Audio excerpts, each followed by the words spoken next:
Before lines 29 through 38 in the Aeneid Book 1, Vergil talks about why Juno is so upset with the Trojans and the reasons for her hatred, which go back to Paris and just different things about Carthage. And then in lines 29 through 38, Vergil talks about what Juno does exactly to the Trojans, as like setting them off adrift for years in the ocean. But then in the middle of these lines, Vergil plunges into what's called Invidious race, which is into like the midst of the action, which jumps into while the Trojans have just left Sicily, and it's kind of them setting off again, and then Juno has kind of a private conversation with herself, talking about her reasons, like, is she going to actually allow them to be able to make it to this kingdom? Why can't she not allow them, basically, to make it? So let's jump in.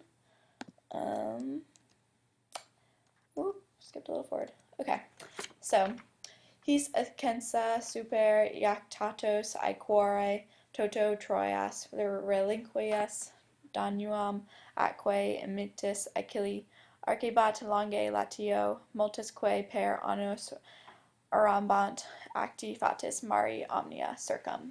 So, his, which is an ablative means, and then censa, which is a PPP, and refers to the three chief causes of Juno's hatred.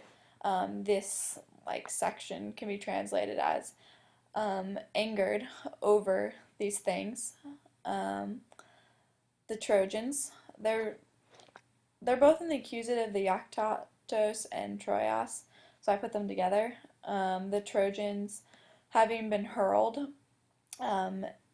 into the whole ocean. The Iquore Toto is an ablative of place where, and so yeah. Then we jump down here, and we see that Reliquias goes with Danuam, and so that means the rest of the Greeks, and like fierce Achilles.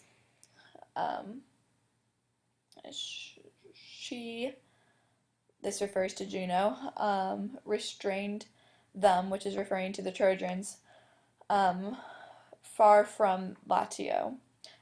You can put an ah in between here, which will give the separation.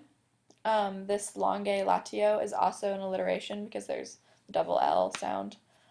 As we go down, we see a que, which means and they wandered, which refers to the Trojans, for many years. Then we can see that acti, which is a participle of ago, means like to drive or go. So it's like having been driven, because it's PPP, by fate, which is this fate, around all the seas. This is interesting because the preposition is after the noun, so it's called an anastrophe. Okay. Then we have a line just kind of talking about the Roman race. This can be translated as, of such a great effort was it to found the Roman race. Tante mollis is a genitive of quality, which I haven't really heard of, but yeah.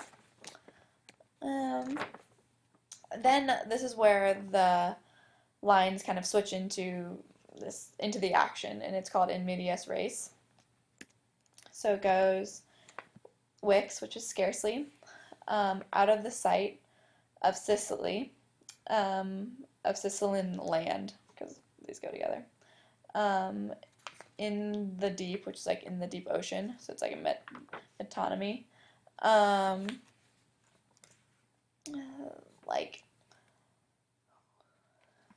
The happy is going to go with like the debant, which is referring to the Trojans, so like happy Trojans spreading. So this is like give, but it's talking about the sails, so it's like spreading the sails. And So this can be like destroying, but it's talking about them traveling through the water. So it's like breaking the sea foam. Spumos is foam, and salis is, it actually means salt. So it is a metonymy, and it means like the ocean. Um, then we go forward.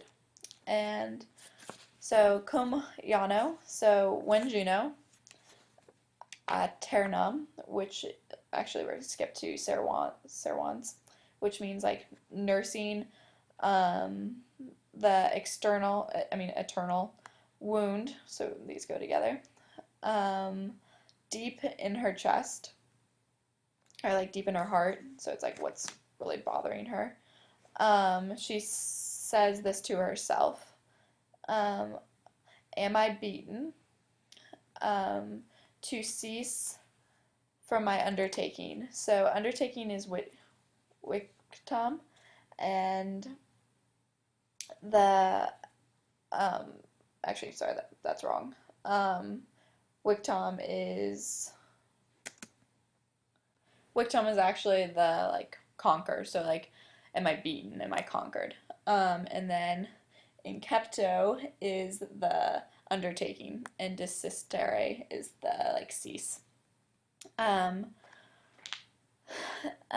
like, am I able to like turn aside the king of the Trojans from Italy. The Teiacrorum is a name derived from Teichrer, one of the founders of the Trojan people.